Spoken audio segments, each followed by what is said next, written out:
श्री राम जय जय राम। श्री राम जय जय राम। श्री राम जय जय राम। श्री राम जय राम। सो सुधारि हरिजन जिनि लेहि, दलि दुख दोष विमल जसु देहि। खलउ करहि भल पाई सुसंगु, मिटई न मलिन स्वभाव अभंगु। लखि सुबेशु जग पंचक जेऊ, देश प्रताप पूजियहि जेऊ। उगरहि अंत न होई निबाहु, काल ने निज मिरावन राहु।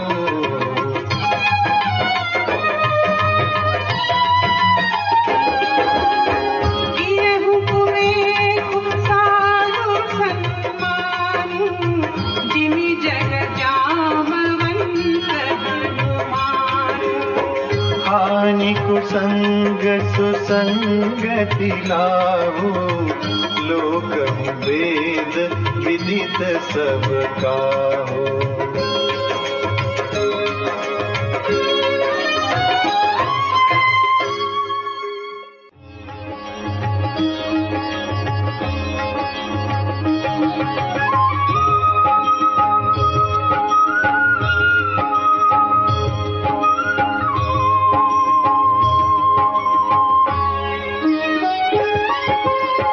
गगन चढ़ई रज पवन प्रसंगा,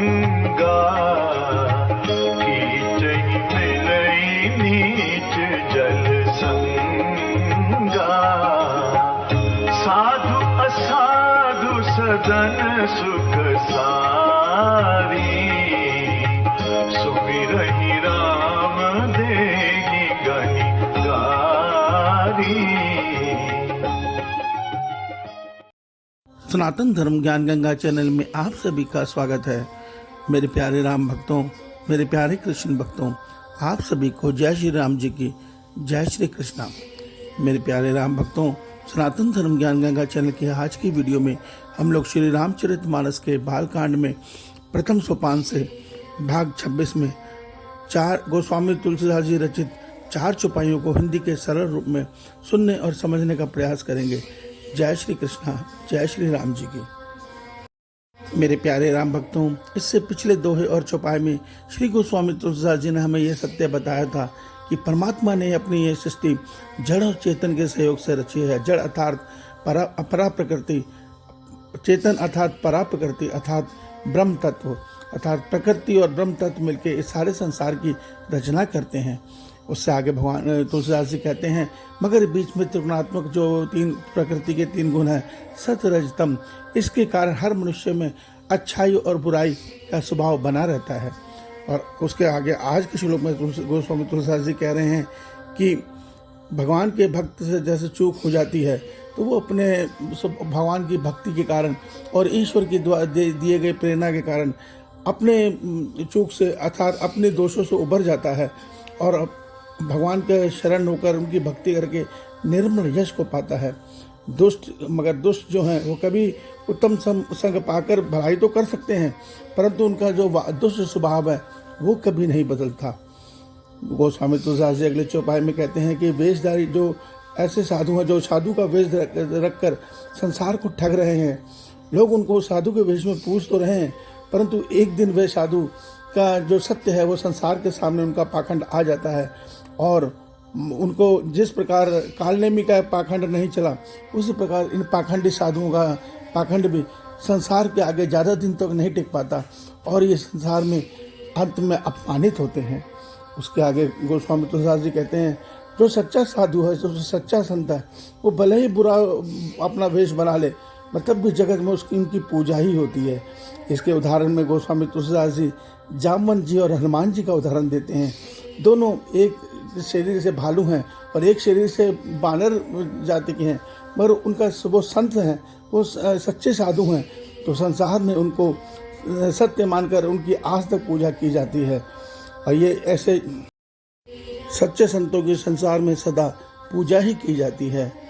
गोस्वामी तुलसीदास जी आज की चौपाई में, अंतिम चौपाई में कहते हैं कि भले ही जो धूल है धरती पे पड़ी हुई वो हवा के प्रभाव से आकाश में पहुंच जाए, मगर हवा के प्रभाव में बहते हुए वो नीचे गिर के वापस कीचड़ में मिल ही जाती है। इसी प्रकार एक साधु के घर जो तोता मैना पले रहते हैं वो राम नाम सुमिरते हैं, मगर वही तोता मैना अगर असाधु अर्थात असंत के घर, दुष्ट के घर रहते हैं तो वो गालियाँ देना सीख जाते हैं। अर्थात तुलसीदास जी यहाँ कह रहे हैं कि सत्य संग का मनुष्य के जीवन में बहुत बड़ा प्रभाव है।